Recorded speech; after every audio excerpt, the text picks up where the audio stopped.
Hello. I'm going to speak about the neck.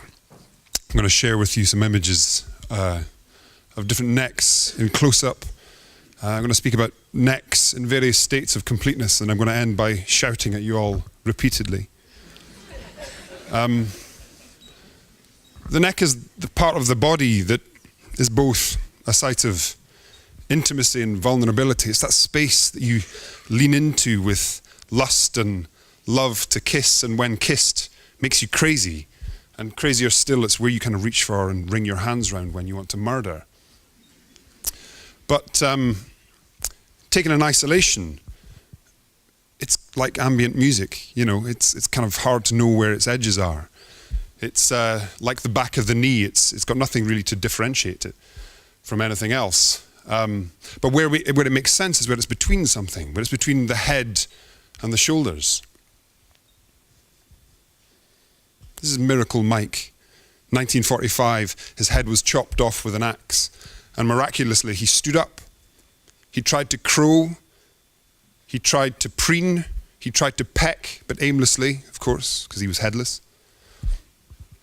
And Miracle Mike, as he was then called, then toured, you know, traveling sideshows where he attracted huge audiences.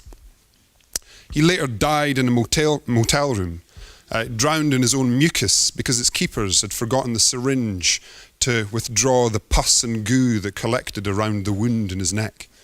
It's tragic. But there's a human precedent for Miracle Mike.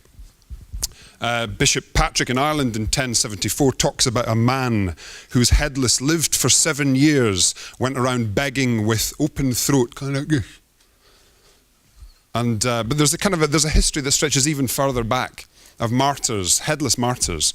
In 250 AD, Saint Denis, who was the Bishop of Paris, after he was beheaded, picked up his head, walked 6 miles, holding it and preaching a sermon on repentance, which of course didn't happen. He just gurgled like soup. But where the neck does connect with the head and the torso, it bleeds into the chin and it blends into the chest. You know, it's hard to pinpoint where its top and its bottom is, but we know exactly, all of us, where its middle is. Its middle is where we draw our fingers across when we threaten to kill other people across the room. It's where the executioner finds his blade. It's where we crop our passport photos.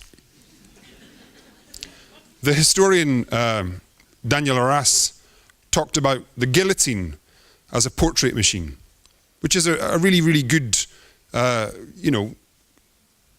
comparison to make. The aperture is where you stick your head through. The blade is the shutter, and it comes down almost imperceptibly fast, and all of a sudden, that's it. The head, the portrait. And of course, the man who held the head in place was called the photographer. It was no wonder that it also looked like a painter's easel, and artists were commissioned to come up onto the gallows and sketch super fast the heads that lay in the baskets. And you always feature this forearm, a disembodied forearm, clutching hair and head and blood still dripping from a wound that's fresh. Behold Custine, behold the man, behold the traitor. Also a portrait machine. It was also an instrument of propaganda, because when the blade came down, it rendered the head mute. And the government, or in kind of modern days, terrorist organizations can use captions, can use words in their own right, and the live stream news media to replace where the larynx once was. I recently visited Rodney Mountain. Hello, Rodney, who inserted an endoscope into my left nostril, a kind of lubed up tube, and because I wanted to see the larynx speak for itself. And as he fed this tube through my nostril and halfway into my skull and down into my throat to where my vocal folds were quivering, and I sang a little bit. with a weeping eye. And what I found there, this is intimate, isn't it? What I found there was something alien. You know, it's like a fleshy orchid. It's like a naked mole rat that's burrowed backwards down your throat. But also when I sang, and these folds clapped like a pink circus seal applauding me. And the seal is the neck absolute. The seal is all neck. The seal is a creature with his features pressed upon the crown of a column of clay and a gash to make a mouth. In 1976, a couple in New England rescued a seal pup, took it back to their house, fed him to excess that they called him Hoover, and they found later that Hoover could talk. Hoover mimicked his keeper, George, even with his thick Bostonian accent. Hey, hey, get out of here, hey, Hoover, good boy. Hoover's 6 seal pups couldn't speak, but his grandson, Chucka, can.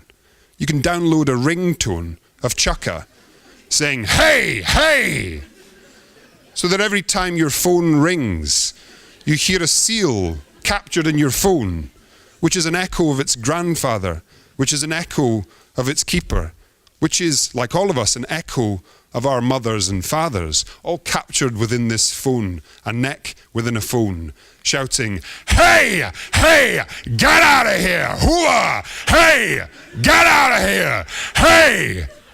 Thank you.